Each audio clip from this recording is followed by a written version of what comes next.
Hello, how are you guys? Welcome to Native. My name is Cham Kosniak. I have announcement to make, and this announcement come from the Gambella regional estate. They say that they are looking for a project coordinator in Gambella, Abobo, woreda.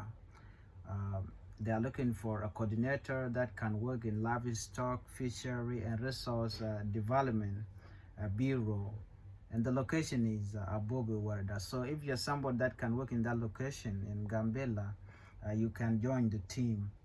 Well, you can simply go, or if you're in Gambella right now, you can go to Abobo and then apply there. So you can work with them. They say that the salary is good, the salary that they are going to pay. And again, they say you can work there for 1 year, and if you motivate them and you apply your professionalism, surely they say they can extend you, to work in the next year again.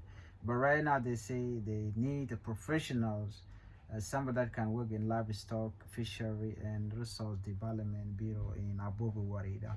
And I believe this vacancy is not for everybody. So, but I'm sure if you're somebody looking for that, you can apply. So, I'm gonna. I think I can give you the link in the video description, but I don't think so we can get it. So simply, if you're in Gambella, try to apply it. I just would like you to know that there's a free vacancy right now. They just posted that.